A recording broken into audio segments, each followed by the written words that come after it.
seriously falls of the effects onto our military personnel of the U.S., the UK, and other nations who deploy their troops. I also wish to come against the federal government for funding agents in our anti-war movement, our environmental movement, human rights movement, 9/11 movement, anti-nuclear movement, and the depleted uraniums movement.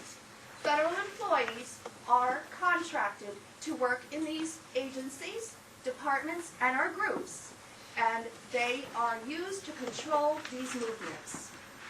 This indictment includes, in addition to the named defendants, all those who were party to the conspiracy to wage a war on Afghanistan and a war on Iraq, and those heads of government who have deployed military forces of their countries to assist in the military occupations, and those members of Congress who voted to continue funding these occupations as equally responsible accomplices and accessories to crimes committed by the defendants. The International Military Tribunal at Nuremberg, referring to the charge of waging a war of aggression, highlighted the gravity of this offense in the following words, quote, "To initiate a war of aggression is not only an international crime, it is the supreme international crime, differing only from other war crimes in that it contains within itself the accumulated evil of the whole." The legal defense of the defendants to this charge made public statements that September 11, 2001 attacks on the World Trade Center and Pentagon were made by hijacking aircraft in the U.S. There has been found no proof that hijackers carried out these attacks that destroyed the lives of approximately 3,000 innocent citizens of the U.S. and other nationalities. The defendants advanced that the military attacks of October 7, 2001 against Afghanistan and on March 20, 2003 against Iraq were wars of self-defense, preventive wars. In both cases, the reasons given to wage both wars are not based in truth.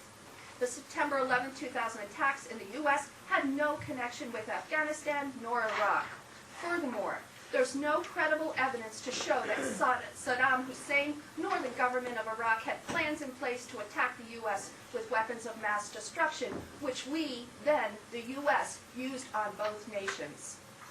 Furthermore, there is proof that the U.S. government used both radioactive weapons and chemical weapons, both depleted and non-depleted uranium weapons, white phosphorus and napalm in Afghanistan and Iraq.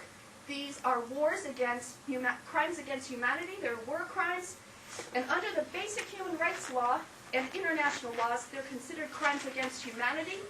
Furthermore, the September 11, 2001 attacks were used to create mass hysteria and fear among our population, a true war on terror, if there ever was one, right here upon us, the citizens of the U.S. Furthermore, the freedom and democratic rights of citizens have been curtailed since what appears to be attacks waged by members of the U.S. government upon its own citizens. There are crimes against peace, war crimes, crimes against humanity. Furthermore, radioactive weaponry used in Afghanistan and Iraq is illegal under international law. According to Karen Parker, UN human rights attorney and founder of Association of Humanitarian Lawyers, said, "The use of radioactive weaponry is in violation of Geneva Conventions and additional protocols of those conventions, and also against the subcommission in the UN 1996 and 1997. Furthermore," and this is a quote from Karen Parker, the UN attorney, "the genocidal effects on people long after hostilities cease is another ground for consideration of DU weapons use as a crime against humanity. Furthermore, U.S. Code Title 18, Section 109(1) outlines for us completely what is genocide. If it kills members of that group, if it causes serious bodily injury to members of that group, causes the permanent impairment of the mental faculties of members of the group, subjects the group to conditions of life that are intended to cause the physical destruction of the group in whole or in part, imposes measures intended to prevent births within the group, or transfers by force children of the group to another group, or attempts to do so, shall be punished as follows." This is from the U.S. law. Punishment for basic offense. The punishment for an offense under this subsection is 1. in the case of an offense under subsection A1 where death results by death or imprisonment for life and a fine of not more than $1 million or both, and 2, a fine of not more than $1 million or imprisonment of not more than 20 years or both in any other case. So in other words, we need to seek justice, whether it be by death or imprisonment for life or $1 million fines, whatever our justice system would have that we do. I'd like to say furthermore, this document here, I don't know if you've all seen it, it's called The Environmental Crimes in Military Actions and the International Criminal Court United Nations Perspectives.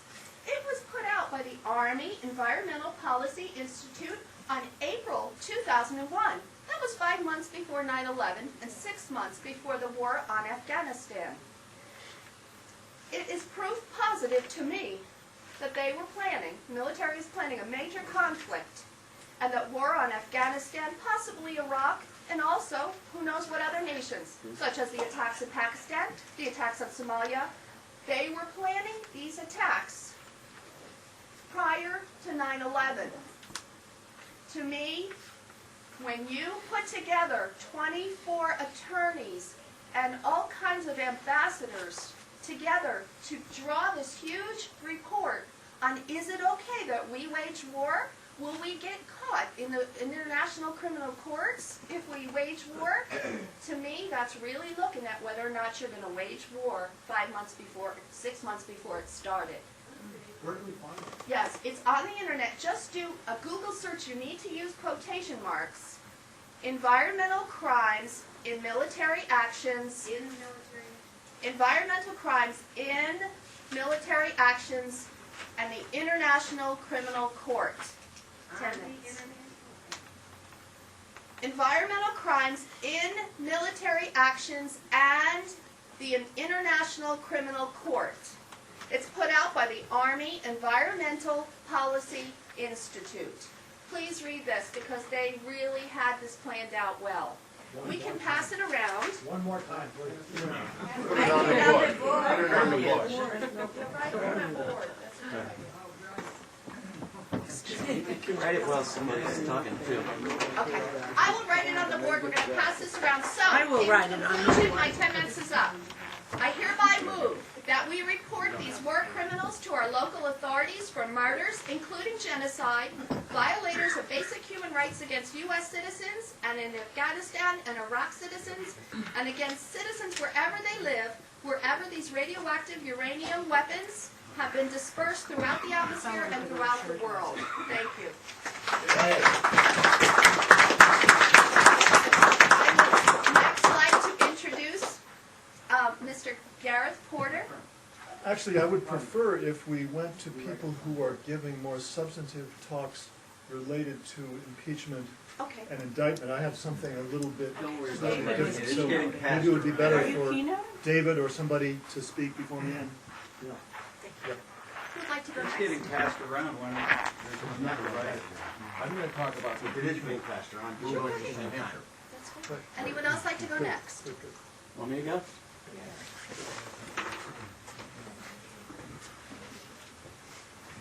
So I'm going to skip half of this speech, and I'm not going to look at Mike either, but What's your name?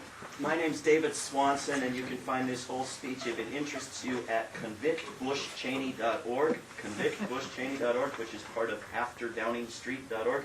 And I am incidentally not here to provide any sort of support to 9/11 theories, I'm sorry. In a December 31st, 2007 editorial, the New York Times faulted the current president and vice president for kidnapping innocent people, denying justice to prisoners, torturing, murdering, circumventing U.S. and international law, spying in violation of the Fourth Amendment, and basing their actions on, quote, imperial fantasies. In the editorial, if this editorial had been about Bush and Cheney robbing a liquor store, or killing a small number of people, or robbing a small amount of money, or torturing a single child, then the writers at the New York Times would have demanded immediate prosecution and incarceration. Can you guess what they actually demanded? They demanded that we hope that the next president and vice president will be better. I read a nice column within the past week or so on commondreams.org by a college professor named David Orr that listed the new powers that the next president will inherit. Don't have time to tell them to you, but he went on to urge the next president to take action to, quote, support the appointment of a special prosecutor to thoroughly investigate the possible illegalities involved in the recent expansion of presidential power, not to exact political revenge, but as the first step toward recalibrating the presidency to the Constitution. Second, he or she should appoint a blue ribbon panel of experts in constitutional law and the presidency to make recommendations to Congress about the restoration of the office, end quote. I am inclined to agree that this is one of the approaches we should pursue with a number of caveats. First, this will be pointless with a President McCain and difficult with a President Obama. Second, blue ribbon panels of experts, including congressional committees, have been screaming their recommendations for years. We know which bills to repeal, which powers to recriminalize, and we know already as undisputed, openly confessed to fact that the current president has committed crimes that should put him away for life. The investigations have been done. It is only the prosecution that is needed.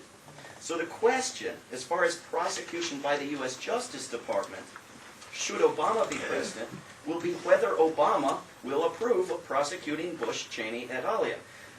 Some weeks back, around the time of the Pennsylvania primary, a Philadelphia news reporter asked Senator Obama that question. Obama didn't bring it up. The reporter cornered him with it. And he asked specifically about torture, but it was a general question. Obama said he would have his Attorney General look into whether any crimes have occurred. He did not say he prefers prosecution to impeachment for political reasons. He said he's opposed to both because he doesn't know of any crimes having been committed, and he hasn't seen any, quote, exceptional circumstances. But he's open to prosecution should he discover that crimes have been committed. So we can leave to one side the fact that many impeachable offenses are not crimes, and the question of why Obama is waiting until 2009 to look into this seemingly important issue, as well as the question of what in the hell would constitute exceptional circumstances. But I want to focus on what Obama already knows, because we all know it, because it's public knowledge. The current president has openly confessed on video to violating the Foreign Intelligence Surveillance Act, and with it the Fourth Amendment. He is on videotape repeatedly lying about not doing so over a period of years, and on videotape brazenly confessing to doing so after he'd been caught. Eavesdropping in violation of FISA is a federal crime punishable by up to 5 years and a $10,000 fine for each violation. Obama knows this, but trusts members of the media not to point it out. And if they won't point it out now, we be sure we'll be able to persuade them to point it out later? The president has developed a habit of asking his vice president's lawyer to draft things called signing statements after he signs bills into law. These statements openly announce the president's intention to violate certain sections of new laws, and they are all openly posted on the White House website. Twice in the past year, the Government Accountability Office has taken a sample of Bush signing statements and found that in many cases, Bush has already violated the laws he announced he had the right to violate. And these studies list which laws those are. Senator Obama knows this, yet claims he needs an investigation to determine whether laws have been violated. It is a felony to make false statements to Congress or to defraud Congress with misleading statements. Bush has done both in writing and orally about the gravest matters, including war. The Bush and Cheney gang lies about Iraqi weapons and ties to al-Qaeda are on videotape and in writing, and they continue to make many of the same claims to this day. Claims that have been shown in every detail to not have been mistakes but lies, and Obama knows this. He talks frequently about how he himself opposed the war before he supported it. It is illegal for the president to misappropriate public funds or to violate the War Powers Resolution, both of which he did by secretly taking money from Afghanistan to begin the work of invading and bombing Iraq before receiving any congressional authorization. This is not disputed, and there is no question that Obama knows it. Federal laws and international treaties prohibit torture and cruel and inhuman and degrading treatment, as well as secret detentions, denial of due process, rendition to other nations for torture. Torture has been advocated for by Bush and Cheney and their staffs is documented by victims, witnesses, public photographs, and a recent public confession by the president. Torture was always illegal and has been repeatedly recriminalized under Bush and Cheney. Bush has reversed bans on torture with signing statements. It is a violation of the National Security Act to fail to keep all members of the House and Senate Intelligence Committees fully and currently informed of intelligence activities, including warrantless surveillance programs. Bush has violated the Stored Communications Act of '86 and the Communications Act of '34 by obtaining millions of U.S. customer telephone records without obtaining a subpoena or a warrant, without customer consent, and outside of any applicable emergency exceptions, etc., etc. I'm going to skip over a long list of specific felonies. At some point, you have to stop listing the crimes. For many of these crimes, no investigation is needed or even possible or conceivable. The president says he violated FISA. What better evidence is imaginable? An impeachment or a prosecution could take a day. What we need is not time and resources, but the will and the pressure to make it happen. You can buy John Conyers' report on Bush and Cheney crimes. Join us, Kevin. We don't have enough speakers yet. But Conyers refuses to actually impeach. Instead, he sends requests and FOIA requests and subpoenas and contempt citations, and most of them get sent back with little notes suggesting where he can stick them. Should we have a President Obama and a Democratic House or Senate, it will be interesting to see whether the Judiciary Committee and other committees renew their subpoenas and contempt citations, and whether the new Justice Department enforces them. And of course, I phrased that in reverse order. If the Justice Department still doesn't want to enforce them, the Congress will cease issuing them. If the old White House and administration has not destroyed all of its documents, then whether subpoenas for documents are reissued will depend on whether the new White House wants to hand them over. The optimists among us expect great things in this regard from Obama and believe he's wisely holding his hand close to his chest. I think he would be much wiser to let it be known that a vote for him would put the least popular president and vice president in history behind bars, which could give him the landslide he would need if he is to overcome election fraud. But Obama is not. But Obama is not taking that approach.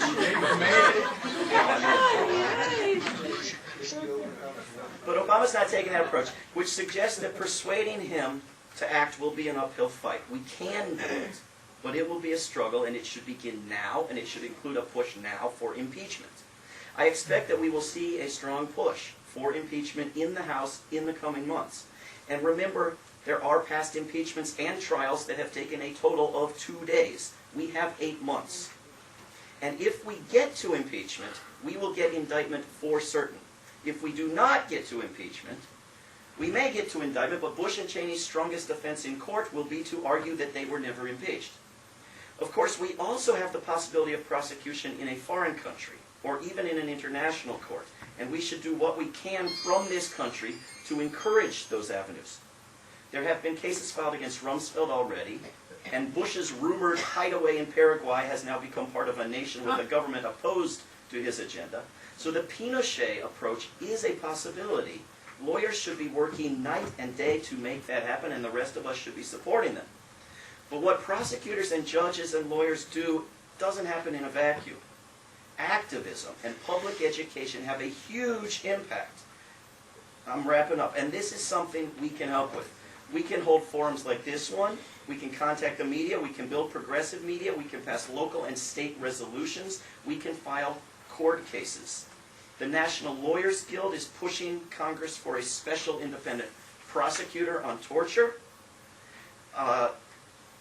There is a group in New Jersey, a professor out of Rutgers, that last week filed a lawsuit against Bush for taking us to war without a declaration of war. Every peace group and every suitable attorney should be filing similar cases. Pick your favorite crime in every town in the country every week.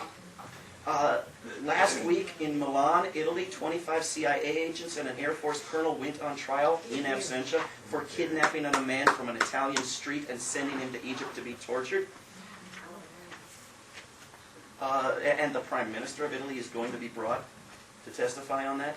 A couple of weeks ago, an Iraqi sued U.S. contractors for torture in Los Angeles. We need many more such suits. And it is very important to remember that the UN fig leaf for this occupation expires on December 31st, which means that mercenaries and contractors can fall under Iraqi law on January 1st, which means the whole crew has to get the hell out. We have to push this, be ready to take advantage of it. We should also follow the example of Brattleboro and Marlboro, Vermont, towns that have passed ordinances saying that if Bush or Cheney set foot in their town, the police must arrest them. Wow. We are like the people watching out the window as a woman is robbed in the street, all assuming that someone else is calling the police. Amen. We should all be telling the police every day. Right on.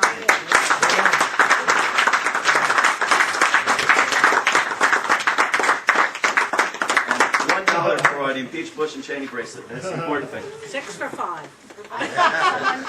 Go next? Who would like to go next? I'll go next.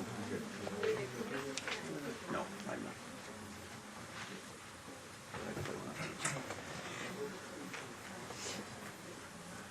To some degree, I'm going to be the wet blanket up here. You know how it is. You have a great idea, and you say, well, let's run it by the lawyers. And next thing your great idea is tattered and torn, and it doesn't seem to be such a great idea. I first just want to say that... Do you want to introduce yourself first? Oh, I'm sorry. Yes, I'm Lynn Stewart. I was proud to be asked to be the keynoter of this particular conference. I denote myself a lawyer in exile because the United States government, as part of their war on terror, came after the 68-year-old grandmother from Brooklyn, which of course I'm a lot more than that, for doing exactly what I have done for 30 years for all of my clients, and that is defend them to the limit of zealous advocacy. I was charged with materially aiding terrorism because my client had been convicted in 1995 of terrorism, and I still remained as his lawyer, the blind sheikh from Egypt, who was also represented by Ramsey Clark and by Abdeen Jabbar. We visited him in prison. The New York Post likes to call me terrorist lawyer, but I did nothing more than make a press release on his behalf, which in my mind and in the mind of many, many of my supporters and the legal community was certainly protected by the First Amendment, and which also all the evidence, it's a very long case. There's a website, lynnstewart.org, but I was convicted. We raised up the troops. They came out. The judge was so influenced by the turnout that instead of giving me 30 years, which the government requested for a terrorist offense, he gave me instead 28 months. The case is now on appeal. The briefs were 400 pages long. It is our last stop.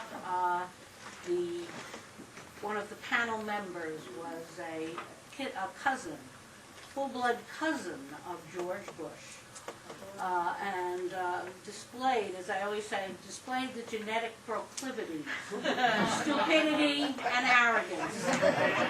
From the bench, he would say something, the lawyer would say, but Judge, that isn't the facts in this case. He'd go right on, pontificating as if he had rewritten the facts. So that's not good, but there are two other judges, and they are pretty good. So we're waiting and waiting. The case was argued in January. At some point we will get a decision, and then we will take it from there. We will fight on forever.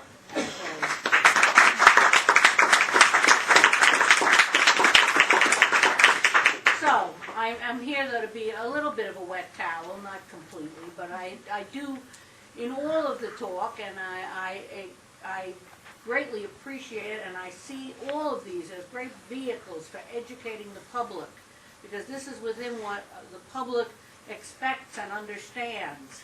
But we should know that we are cutting off but one head of the hydra, that another will grow, or 10 more will grow, because what is controlling Bush, Cheney, etc., is not their own destinies. What controls them is a corporate destiny, and that corporate destiny will control whoever is in these positions of power. And if we don't attack at the root, to the heart of this, we will never be rid of the kind of excesses we have seen in the last 8 years.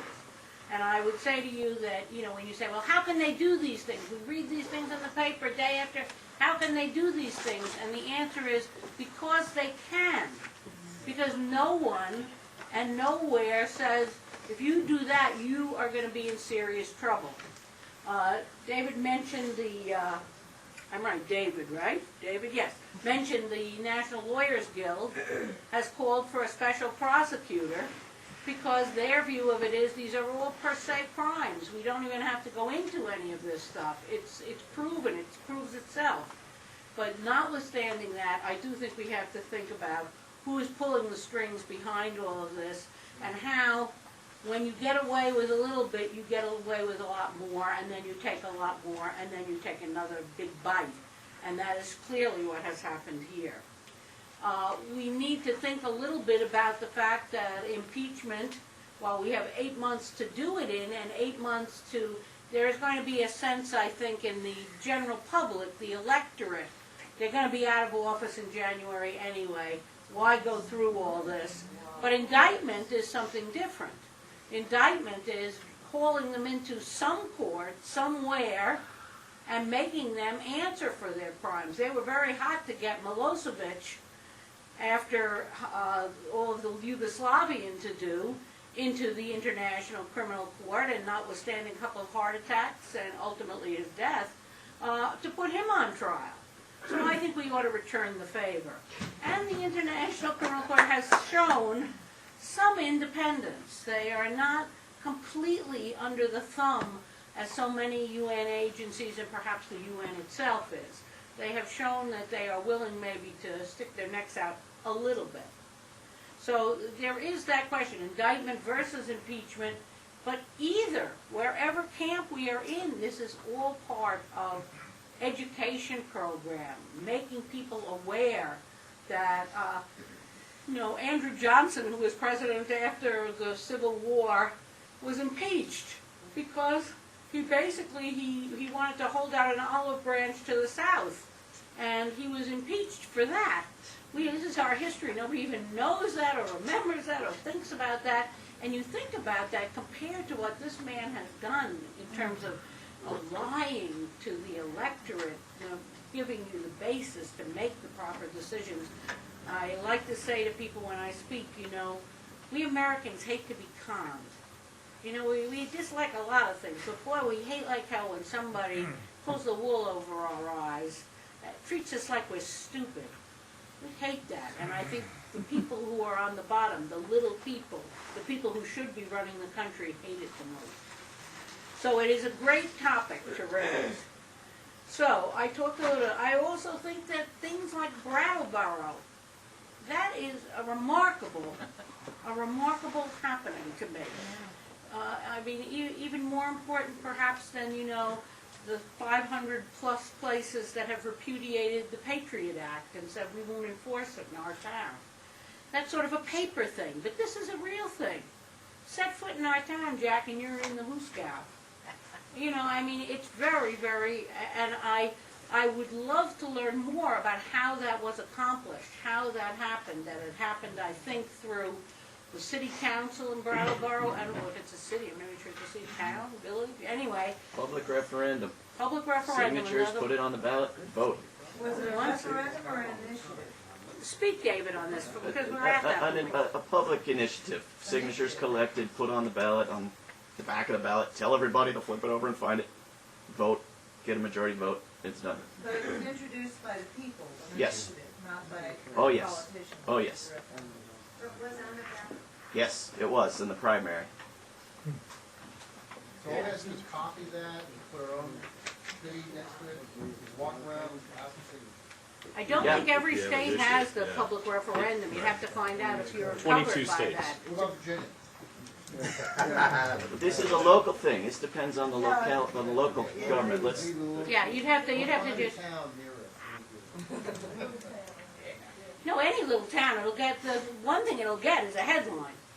You know, it's pure conflict, and that's what the press likes. They like conflict, they like, you know, smear, they love that. So, you know, you'll get a headline more so than if you just say 5,000 people hate George Bush or something. But anyway.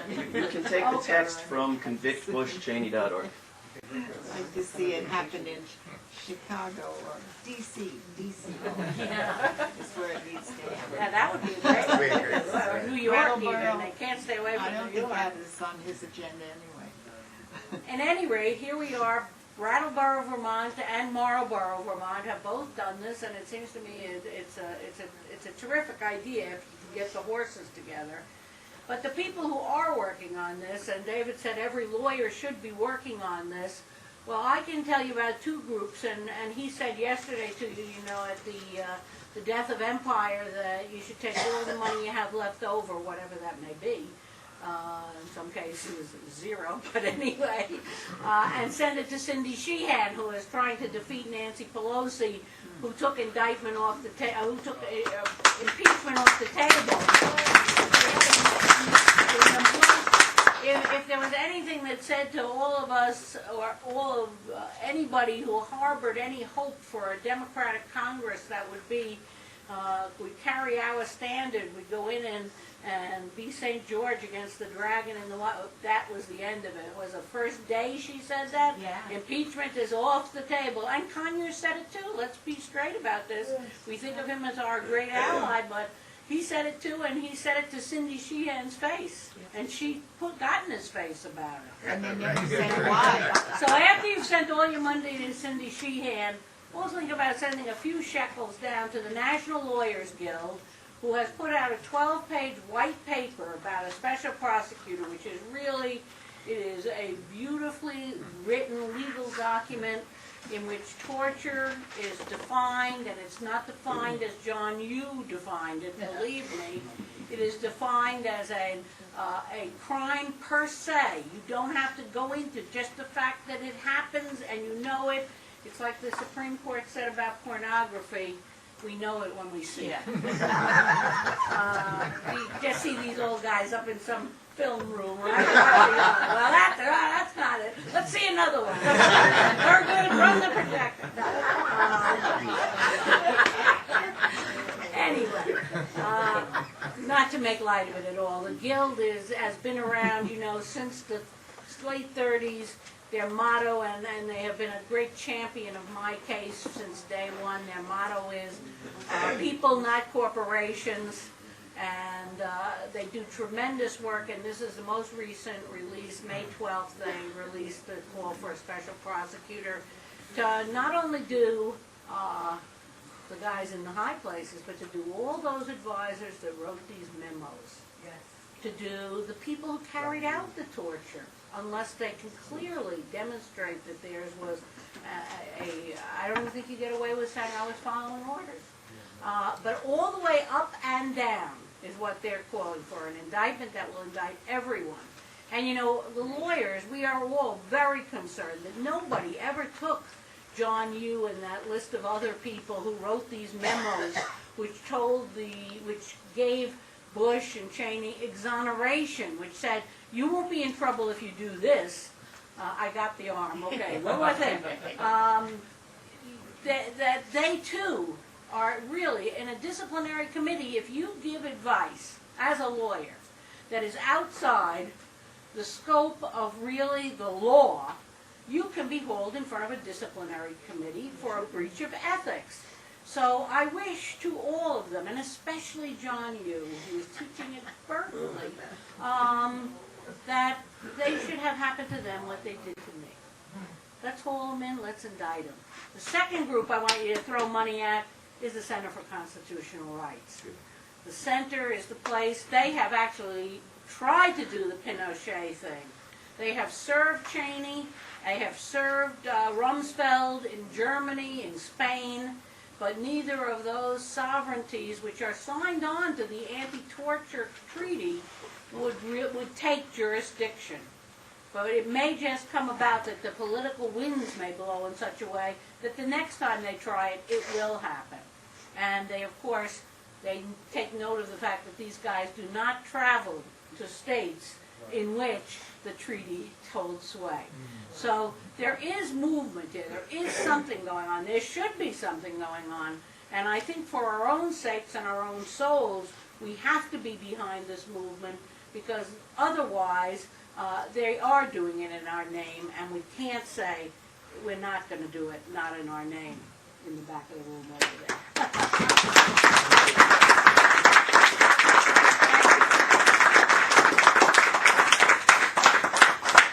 Who's next? Please introduce yourself. Hi, I'm Jesse Johnson. I'm presently a Green Party candidate for President of the United States. I also have just won the nomination for governor in the state of West Virginia. And most importantly, I'm a citizen. I'm honored to be here with these patriots and citizens, because one of the things I've been doing is I have a forthcoming book about citizenship, The Lost Art. It's called a VIC, a 21st Century Handbook for the United States Citizen.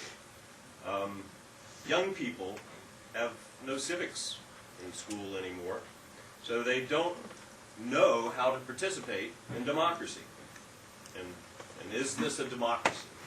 Well, that can be argued whether it is or isn't. If you follow Article 7, I would say yes. If you follow Article 5, I would say no. But what I really want to ask, and I want everyone to think about, is if not now, when? You know, if we do not stand up and don the cloak of citizenship and be the stewards, which I love to flip the bird, of the Constitution, because I come from West Virginia, of the Constitution of the United States of America, if we don't stand up and protect it now, then when? If we don't demilitarize our economy now, then when? If we don't stop our participation in illegal and immoral wars now, then when? If we don't take back our entire electoral process now, then when? And we could go on with a litany of health care and on and on and on and on. But, you know, I come from a long line of law officers. And so when I hear some people, you know, not jumping on board with September 11th and this, that, and the other thing about all of this that has transpired under the second Bush the younger, you know, I'm amazed why we almost never look at the original crime, and that is a CIA family pulling a classic CIA coup on our own nation. Yes.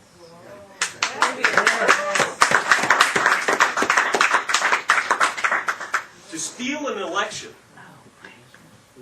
and for the only two, if you listen to the media, the fourth estate, the only two parties to participate in this function of government, who are completely complicit, in collusion with the media, with all of the powers that have usurped your sovereignty. And this is just the beginning. Because look at those classic CIA coups elsewhere. And look at what has happened in the wake of them. So nothing should surprise you, whether it's September 11th or anything else. But one thing it certainly did do is it made sure that we didn't go back and address the fact that they stole an election. Yeah. And if you are well, Yes. let's go back to 1876 even. But and it was the same party. But frankly, you know, what amazes me is how we are able and sort of led to ignore facts. First fact, September 11th was a crime. It wasn't an act of war. It was a crime on your soil. Now, coming from a long line of police officers, I know how you deal with crimes. And it was a federal crime, and the greatest federal crime that was so obvious that no one could refute is that all the evidence was destroyed intentionally. Okay? So whether you believe that these people perpetrated the crime of September 11th, there's no question about that particular crime. And there's no question in my mind, because I was taught to think like a detective. All right? Do you believe one shred of evidence that you hear through the echo chamber of your community by, whispers in the dark and rumor and innuendo, or even perhaps in the echo chamber of the press? Or do you look at 100 pieces of evidence that lead you to one conclusive decision? Well, a detective will always look at 100 pieces of evidence and look at the body of evidence and see where it leads them. They don't just look at one thing that's repeated over and over and over again and redacted and changed and parts of it squelched and parts of it repeated through that echo chamber. And that's where we are in this country today. So, I challenge all of you to don the cloak of citizenship and participate, because you are the most powerful people in this country, with the exception of Election Day. Okay? Which is the one time you give up your sovereignty. Yeah. And according to Article 5, you give it to a representative. And it's obvious that these representatives do not deserve your vote, your support, and your money. All of which they want for the most part. The other thing is, how do we deal with this particular issue? And I say, and to the attorneys here, I would say that we should seriously consider going in across the country, as you were talking about, and there are all types of ways of addressing this, but a federal grand jury, they convene on a regular basis. Well, the prosecutor is not the only person who can go up there and plead a case. You can. Okay? And then I was very impressed. So, take it into the regular schedule of a federal grand jury, because they, not the Justice Department or the FBI or anyone else, they're not going to walk in and bring them out of the White House in chains.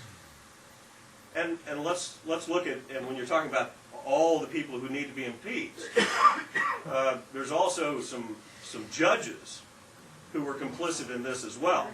Yes. And they are just as impeachable. Yeah. And they sit there for life. Okay? So you, the people, are the ones who are empowered to actually go in and pull these people out in chains and take them to a court, to the people's court, your court. So, I'm not sure where I am with my... 2 minutes. Thank you. Because I've been on the stump for quite a while, traveling the country, and it's not over yet until November. So I tend to get a little tired and lose my place at times. But what I really want to emphasize is that as far as a trial and an indictment of these characters, then it's really up to us. Because I was with Cindy Sheehan and gave a speech, and along with Cynthia McKinney in San Francisco, when Nancy Pelosi had taken impeachment off the table, and she finally said, because of having made that decision, that if I got 10,000 handwritten letters, then I would put it back on the table. Well, I was there at the first of this year. We took 10,000 handwritten letters up to Nancy Pelosi's office and we dropped them off. Okay? What have you heard?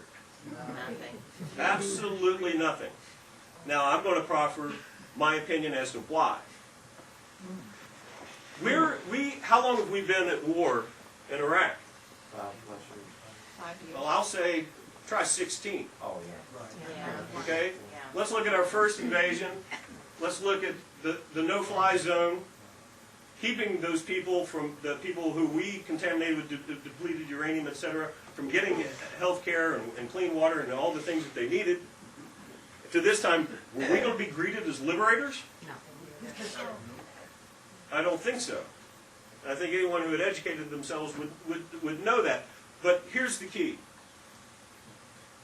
In '91, when we went to the war in the desert, Congress passed the resolution to go to war.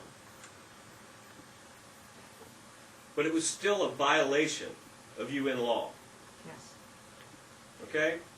And so that's why that every person who's sitting in Congress, and you know once you get in Congress you can hardly ever leave, you know, we have an incumbency that is greater than the Politburo.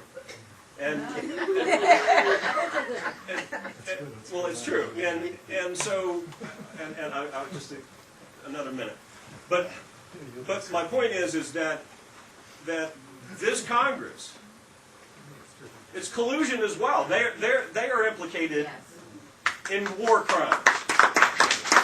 That's why impeachment is not going to happen unless you do it. And there are various methods for you to be more involved citizens. There are various avenues for you to use. And I urge you to step up to the plate, because 4 short years ago, we didn't sanction torture. And it wasn't passed by bicameral Congress. It was my Democrat leader, Jay Rockefeller, who cast a deciding vote, sanctioning torture, doing away with habeas corpus, and you know, advocating our responsibilities as co-authors of Geneva Conventions. What are we going to look like in 4 more years?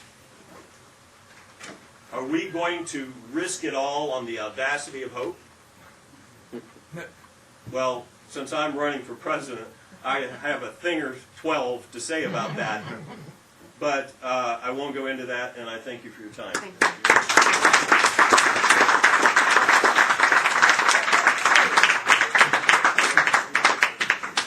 Well, that was very eloquent. I'm just going to read a few notes and tell you about the effort to impeach in New Hampshire. And your name? My name is Professor William Woodward. I'm a college teacher in a psychology department. I'm very proud that my daughter just graduated from American University Law School with a specialty of human rights. She's been offered a job in the State Department working on Iraq refugees. She has 5 years of experience in refugee camps in Africa. One of my fears is that they're going to Google her father, because I've been arrested for a sit-in in Congressman's office in Dover, New Hampshire. Dover 6 trial, it's called. We were defended by an attorney, Patrick Fleming, who argued that under Article 10 of the New Hampshire State Constitution, we all have a duty and an obligation to resist tyranny. The judge ruled that we were guilty of trespass. But he said we could get off with a fine. Only one of the 6 refused to pay the fine, an 87-year-old woman, Macy Morse. She's been to prison a number of times, and he upped her, her sentence because he said, "You're a repeat offender." God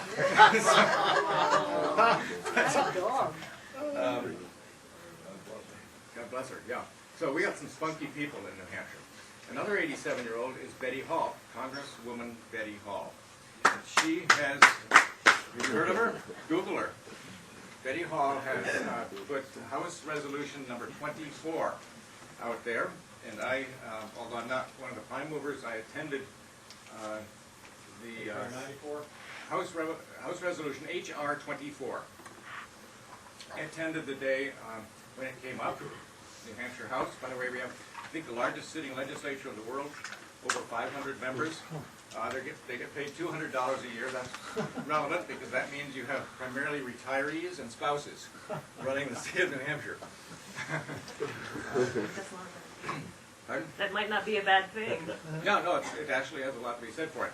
But I saw how it actually works. The motion to impeach, which is very eloquently stated, basically she said that all we're doing is sending a request for the U.S. Congress to begin an investigation. We're not conducting the impeachment investigation, but we have the right, under U.S. law, as a state legislature, to recommend to impeach.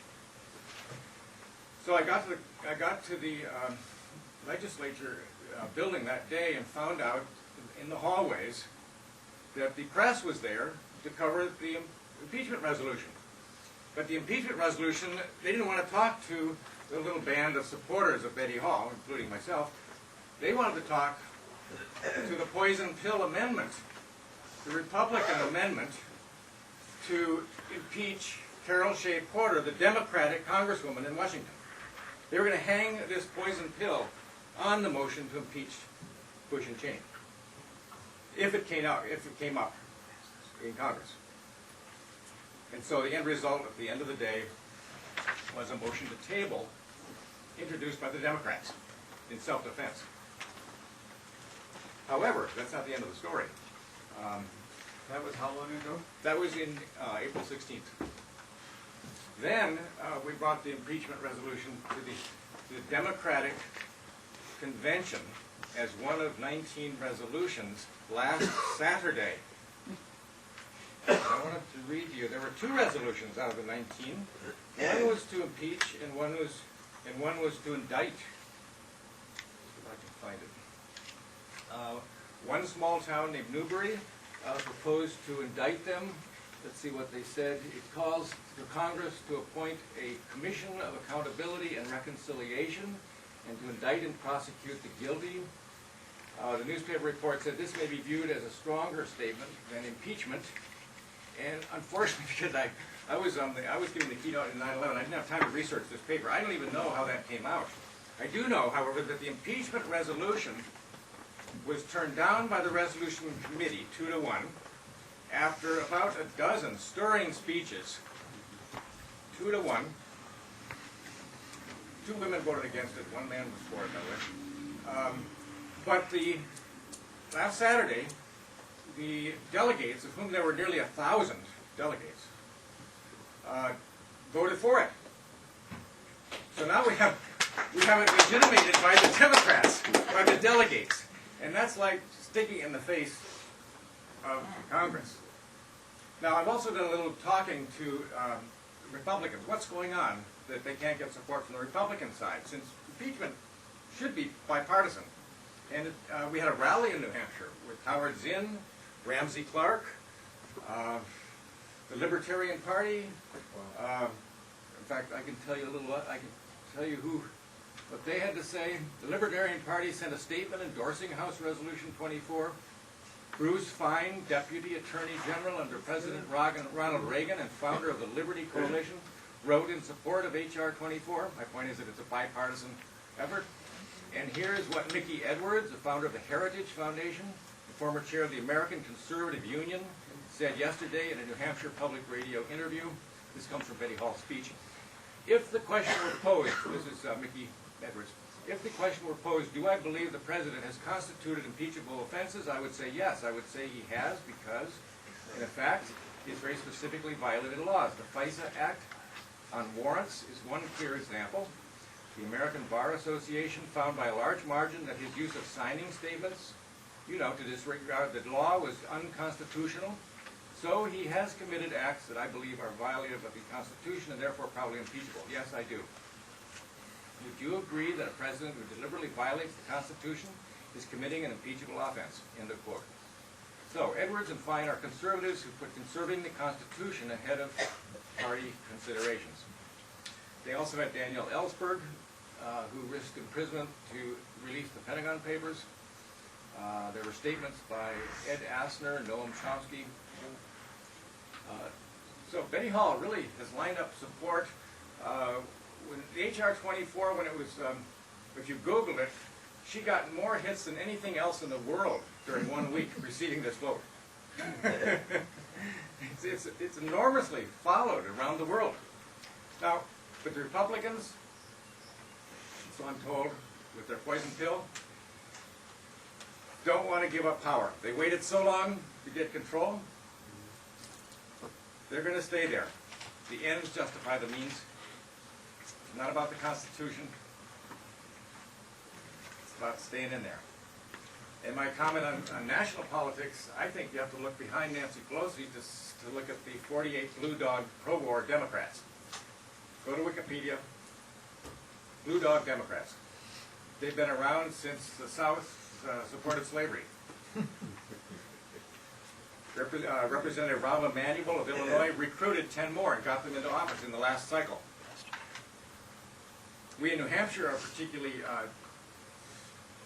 annoyed by Blue Dogs because our choice, a liberal, to displace a Republican, Jeb Bradley was the Republican that I had to sit in for, he was defeated by Carol Shea Porter.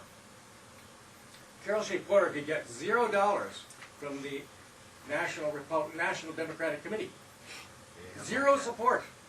She comes from a military family. She's pro-military and anti-war. She deeply disappoints the progressives. She says we should redeploy the troops.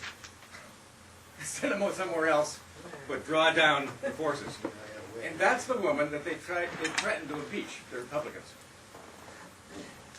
So I'm for Carol Shea Porter because it's the best we could come up with, but they wouldn't give her a dime because she wasn't conservative enough for the Democrats. That's what scares me. The Democrats are recruiting pro-war Dems, and Nancy Pelosi, who's a veteran politician, knows that she cannot count on 48 votes. So what's she going to do? I don't know. That's my national comment. So this is still going. It was tabled. That means it will come up again. And this time around, we know that the Democratic delegates want it. And if they happen to approve it by more than 250 out of our 500 plus, then it goes to Washington. And then we'll see what happens when the law is followed. And now it's back in Congress. Thank you for your attention.